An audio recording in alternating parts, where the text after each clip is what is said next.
I was going to say like Namal Uru, Bengaluru, but other than that, just come out, support us. We have a great team. I think we really have a chance to become champions, and that's our goal. I mean, we're not here to lose games or just to make the semifinal. Like, we're here to win. So with that in mind, please come support us. Okay, so I was born in Alpine, California. It's a small town just outside of San Diego. I was raised there. It's kind of in the mountains, like the foothills. It's not really in the city. So it's like a really natural upbringing with like lakes and trees and hiking and just more outdoorsy stuff. My family, my father was a commercial fisherman and my mother was a teacher. So yeah, I had a pretty good family growing up. I had two brothers that are older. They picked on me a bit, so it kind of hardened me up, made me tougher. But yeah, I can't complain. Like, it was such a beautiful life growing up in California. First memory was middle school, 8th grade, and I'm playing outside on blacktop. Like a court, there's no roof, nothing. It's probably how most Indians grow up playing too. And I remember I was so much taller and bigger than everyone else. I was blocking serves, and I just excelled just because of my size. And that simply kind of pushed me into the sport. Like, okay, I'm good at this, why not see where it goes? And next thing you know, I'm got a university scholarship, I'm getting recruited to the national team, and then by age 26, I was an Olympian with a gold medal. So it kind of happened quickly, but it almost felt like my destiny was changed on that blacktop surface back in the day. I would say age 16, 17, I started playing for a club team in San Diego, Seaside Volleyball Club. And it's kind of like an all-star team from that region. So you have all the best players from San Diego play together, and we travel around the country. We go to LA, we go to Chicago, go to New York, and you play in these like regional tournaments. And I could see that I had potential. And I was getting offers or getting looked at by different schools to go play for their college.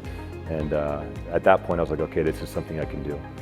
Not until my sophomore year in college, I was asked to play for the junior national team. And we got to go into Canada, and we got to go play down in Cuba. And that's when it was like, okay, I really like this national team thing. Like, representing the US and like having that jersey on was like this special feeling.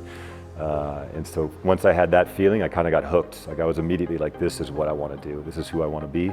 And so it was, yeah, probably around 19 years old, I was all in. I don't think words can really explain that feeling.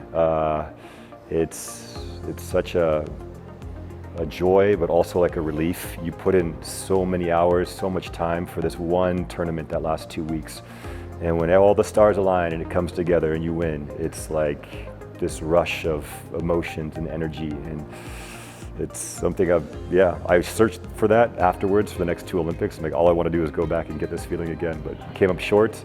But yeah, I remember watching my parents as our flag went up. They play your national anthem. I could see like all the families, my family especially, like everyone in the crowd crying, and just the emotions were really, really special. It's a lot of work. There's so much more involved. This is my first time doing it, and it's not easy. There's a lot of like volleyball drills going in my head all the time. I wake up thinking about volleyball, go to bed thinking about volleyball.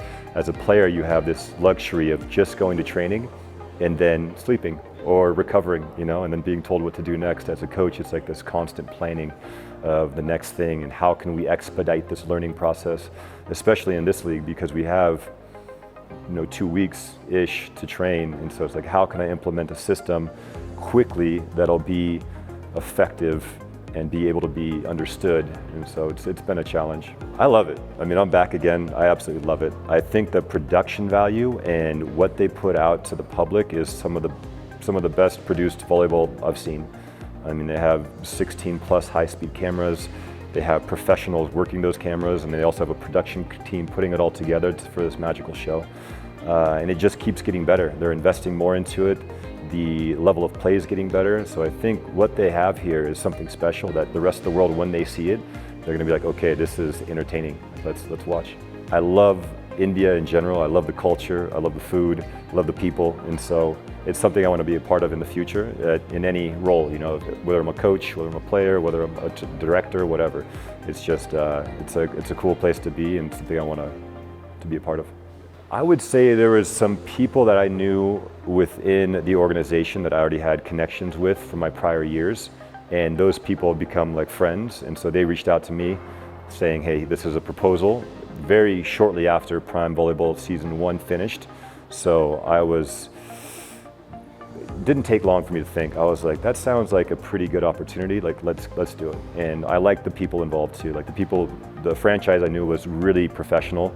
Like, we have incredible sports medicine, a great strength and conditioning coach, assistant coaches, and just the support I knew we could get from this team was adequate enough for us to be, competitive.